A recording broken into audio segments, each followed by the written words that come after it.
Get off the stage, sir. Give it up for your next comedian, Joel Elliott. Woo!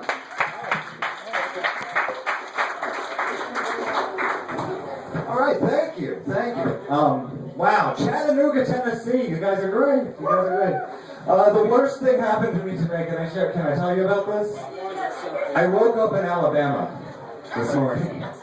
That's it. That's what happened. It happened again. I'm not from the South, it kind of happened by accident that I moved down here. So, I'm still just getting used to it. So, I'm really happy to be in Tennessee because, any step closer to the Mason-Dixon line is a step closer to my comfort zone. Socially, as far as society is concerned, things are different down here in the South. But yeah, Chattanooga, you guys look beautiful. Give it up for yourselves. You're a beautiful crowd. Not you. You're unattractive, but the rest of you are really beautiful. My name is Joel Elliott. Elliott has 2 L's and 2 T's in it. I would love it if you look me up on Twitter. Just tell you a bit about myself. I know the politics are changing, so this might be an unpopular view. But when it comes to drugs, I just say no. Anybody else just say no to drugs? And you're not a single one, that's what I thought. But I should qualify that. By that I mean, I don't do any of the bad drugs, I only do the good drugs. Because there's caffeine, we all love caffeine, I'm guessing, caffeine's great. And nicotine, I love nicotine, and aspirin, of course, ibuprofen, naproxen, Paxil, Prozac, Zoloft, Effexor, Trazodone, Lorazepam, Depakote, Narvil, and cannabis. Sativa, indica, whatever you got. The good drugs. The good drugs. I don't do any of the bad drugs. Okay, on rare occasions, mushrooms. There was this time my wife and I were in a fistful of mushrooms, and we went to this casino. How many minutes was it? 6? Okay, we don't even have nearly enough time to go into that, but yeah, so I only do the good drugs, none of the bad drugs. Okay, I did crack once. I told you I grew up in Baltimore City. There was a lot of crack in Baltimore City. And this was not, I didn't do crack. I'm not saying, there was a period in my life where I did crack. But I did, I encountered crack and did crack once. I was on the way back from, work, okay? And I stopped at a gas station. Dude comes up to me. See, this is a thing that happens in Baltimore. Occasionally in Baltimore City, somebody's going to pull a gun out and tell you what to do.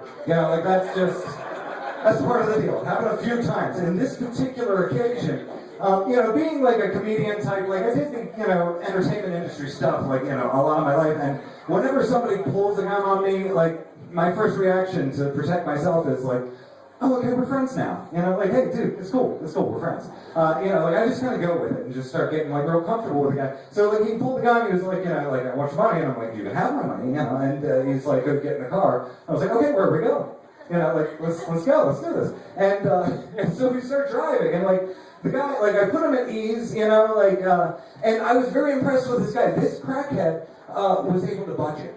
I was impressed because he was robbing me to go get more crack, but he still had some crack left. So it's oh, okay, well, and so he starts hitting crack in my car, and so I'm driving around to who knows where. He's just making me drive him places, and now he's smoking crack in my car. But he smokes so much crack and he gets so high, and I'm being so cool with him that there comes a point at which he forgets that he hijacked me in the first place, and now we're just friends, we're just driving down the road, and just listen to Wu-Tang, and it's all good. And so he passes the crack pipe over to me. He passes it over to me, and I'm I've smoked a lot of weed at that point in my life. I'm fine with cannabis, but crack is not something that I did or wanted to do. But a guy just hijacked me at a gas station, and he's making me driving around. I'm I don't know how this night's gonna end. And so I was well, okay, let's smoke some crack. And I take it, and I hit the crack, and here's why, I'm not trying to glorify it, believe me, crack is great, don't get me wrong, it's fantastic, but 5 minutes after you've had crack, the only thing you're thinking in your mind is, so do I know anybody else that's got crack? I wonder if we could get some more crack. Should we get some more crack? I think we should get some, that's all that you're thinking. And so I was this is not something I am ever doing again, but it was great. So, so the ride keeps going? And we come into a house that he's determined like somebody may or may not be home.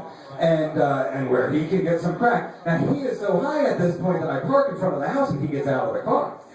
And he walks up and knocks on the door. And I'm just sitting there for a minute because I just smoked some crack. I'm not really all together there. But I'm like, hey, I can get away now. So it dawns on me. I tear off and go down the road. And I look in the rearview mirror. And the dude still hadn't caught up to the fact that we were not friends. And he's standing in the road like, bro! Like you're gonna go back and pick him up, so I guess the lesson here is, like don't do crack, but it's really great, guys. It's really terrific. Crack is wonderful. Don't do it. God bless you, Chattanooga. You guys are beautiful people. I'm Joel Elliott, which is somewhere between beautiful and plain looking. Thank you.